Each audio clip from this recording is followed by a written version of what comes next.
Assalamualaikum warahmatullahi wabarakatuh. Okey, untuk pembelajaran matematik hari ini, kita masuk kepada bab baru, sambungan daripada semalam, iaitu kekongruenan. Okey, hari ini cikgu akan terangkan tentang ciri-ciri kekongruenan segitiga. Okey, kekongruenan segitiga mempunyai sifat-sifat yang tertentu. Okey, salah satunya adalah yang pertama, sisi. Yang pertama, sifat dia sisi. Apa maksud sisi tu? Maksudnya kita ada dua bentuk poligon ataupun dua bentuk segitiga yang setiap sisinya adalah sama panjang. Okey, kita boleh tengok contoh segitiga ABC dan PQR. Semua sisinya sama panjang. Contohnya panjang sisi AC sama dengan panjang sisi PR, panjang sisi AB sama dengan panjang sisi PQ, manakala panjang sisi BC sama dengan panjang sisi QR. Okey? Okey, seterusnya sifat yang kedua adalah sisi sudut sisi. Ini maksudnya dua sisi sepadan adalah sama panjang dan sudut sepadan yang tercangkum antara dua sisi itu adalah sama saiz. Maksudnya sudut yang sama ni dia berada di tengah-tengah di antara sisi yang sama panjang. Kamu boleh tengok berdasarkan segitiga yang dia bagi ni. Kita ada dua segitiga, kita nak tahu dia kongruen ataupun tidak. Sudut di antara sisi yang sama panjang tu sama dengan sudut yang sebelah lagi tu dah. Maksudnya sini sudut di A sama dengan sudut di P. Manakala panjang sisi AB sama dengan panjang sisi PQ dan panjang sisi AC sama dengan panjang sisi PR. Okey, ini kita panggil sisi sudut sisi. Okay, seterusnya, sifat yang seterusnya adalah sudut sisi sudut. Ini maksudnya dua sudut sepadan adalah sama saiz dan satu sisi sepadan di antara kedua-dua sudut itu adalah sama panjang. Ini maksudnya kita ada satu satu sisi yang sama panjang. Contohnya panjang AC sama dengan panjang PR. Okey, bila dia panjang sama, di tepi-tepi sudut dia ni, antara sisi dia ni, sudut dia pun sama. Sudut di A sama sudut di P, sudut di C sama juga dengan sudut di R. Okey? Sifat yang seterusnya adalah sudut-sudut sisi. Ini maksudnya dua sudut sepadan adalah sama saiz dan satu daripada sisi sepadan yang bukan terletak di antara dua sudut itu adalah sama panjang. Okey, maksudnya sudut yang dia bagi ni, okey, sudut yang dibagi contohnya segitiga ABC dan segitiga PQR, sudut yang dibagi ni sama. Okey, sisi dia tu bukan berada di antara kedua-dua sudut ni. Maksudnya dia duduk di sama ada di garisan BC ataupun AB bagi poligon segitiga ABC. Okey? Boleh tengok gambar rajah ni . Okey, seterusnya, sifat seterusnya adalah sudut. Maksudnya ketiga-tiga sudut sepadan adalah sama saiz. Maksudnya kedua-dua segitiga yang diberikan tu sudut dia sama. Okey, sama ada sudut di A sama dengan sudut di P, sudut di B sama dengan sudut di Q, dan terakhir sudut di C sama dengan sudut di R. Okey, dia sama. Okey, seterusnya sisi sudut. Okey, maksudnya dua sisi sepadan adalah sama panjang dan satu daripada sudut sepadan yang bukan tercangkum antara dua sisi itu adalah sama saiz. Okey, maksudnya dua sisi dia tu dua sisi daripada segitiga tu sama dengan segitiga yang diberikan satu lagi. Manakala sudut yang sudut bukan di antara dua sisi yang dia bagi tu. Okey. Okey. Seterusnya, okey, kita tengok contoh. Yang kedua, berdasarkan buku teks muka surat 129. Okey, tentukan sama ada setiap pasangan segitiga yang berikut memenuhi sifat kekongruenan segitiga. Justifikasikan jawapan anda. Okey, kita tengok A. Okey, diberi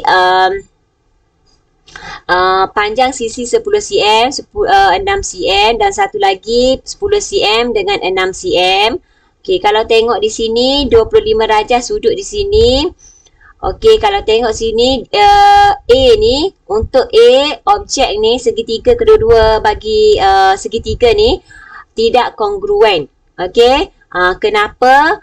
Kerana walaupun kedua-dua segitiga mempunyai dua sisi sepadan dan satu sudut sepadan yang sama, tetapi ukuran sisi dan sudut yang lain adalah berbeza. Luas adalah tidak sama sebab kita tengok luas dia pun tak sama dah. Okey. Okey, seterusnya kita tengok B. Okey, B dia bagi ukuran panjang sisi dia 3 cm, 5 cm, 4 cm, manakala segitiga yang satu lagi tu 6 cm, 8 cm dan 10 cm. Jadi bila kita tengok di sini memang dia tidak kongruen kerana walaupun kedua-dua segitiga mempunyai tiga sudut sepadan yang sama, tetapi ukuran semua sisi sepadan adalah berbeza. Jadi luas dia tidak sama. Okey. Okay, seterusnya kita tengok contoh yang ketiga. Maaflah kecil sikit tapi kamu boleh rujuk buku teks muka surat 129. Okey, contoh yang ketiga. Dia kata rajah di bawah menunjukkan dua segitiga yang kongruen. Okey, diberi sifat kekongruen segitiga yang digunakan untuk menentukan kedua-dua segitiga itu adalah kongruen. Ialah sudut, sisi sudut, lengkapkan jadual di bawah dengan ciri-ciri yang lain ciri-ciri lain yang terlibat dalam sudut, sisi sudut. Okey, maksudnya kedua-dua segitiga ni kongruen berdasarkan sifat sudut, sisi sudut. Okey. Jadi yang pertama di sini dia bagi okey, dia dah bagi sudut dia, sudut ACB sama dengan sudut di DFE. Okey, maksudnya sudut di C sama dengan sudut di F. Okey, jadi untuk kita isi lagi dua tu untuk bahagian sisi dengan sudut. Okey, yang pertama penyelesaian dia, sisi dia kita ambil panjang BC sama dengan panjang EF ni. Tengok gambar rajah. BC sama dengan EF.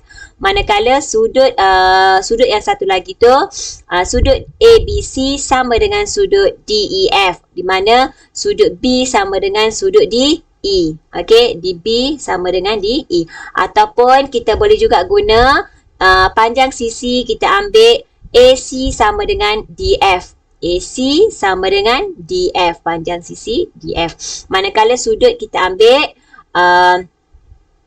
sudut BAC sama dengan sudut EDF. Okey.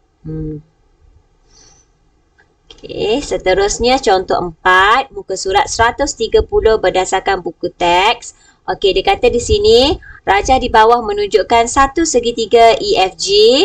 Okey, diberi satu lagi segitiga KLM mempunyai bentuk dan saiz yang sama dengan segitiga EFG. Okey, nyatakan sifat kekongruenan segitiga yang digunakan untuk menentukan kedua-dua segitiga itu adalah kongruen. Sekiranya A, sudut EGF sama dengan sudut KML, sudut EFG sama dengan sudut KLM dan panjang sisi EF sama dengan KL. Jadi penyelesaian dia kamu boleh tengok kat bawah ni. A, okey, diberi dua sudut sepadan dan satu sisi sepadan yang bukan di antara kedua-dua sudut itu.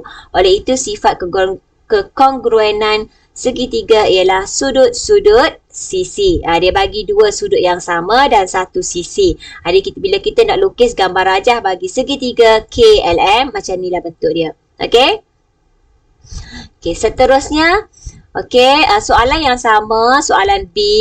Okey, dia bagi ketiga-tiganya adalah sisi yang sama di mana sisi EG sama dengan KM, sisi FG sama dengan LM, sisi EF sama dengan KL. Jadi maksudnya sini diguna sifat sisi. Jadi bentuk gambar rajahnya adalah seperti berikut. Okey? Okey, seterusnya contoh yang C. Okey, diberi dua sisi yang sama dan satu sudut. Okey, ini panjang CCEF sama dengan KL, sudut FEG sama dengan sudut LKM, dan CCEG sama dengan CCKM. Yang ni adalah sifat sisi sudut sisi. Okey? Ini sifat dia. Jadi kalau tengok gambar rajah dia berbentuk macam ni lah. Bentuk segitiga KLM. Okey? Okey, jadi tamatlah untuk pembelajaran pagi ini. Jadi cikgu nak awak buat dalam buku teks latihkan diri 5.1b nombor 1 dan nombor 2. Boleh rujuk nota berdasarkan buku teks ataupun boleh tengok kembali slide yang cikgu terangkan sebentar tadi. Okey, sekian, terima kasih. Jumpa lagi di lain masa.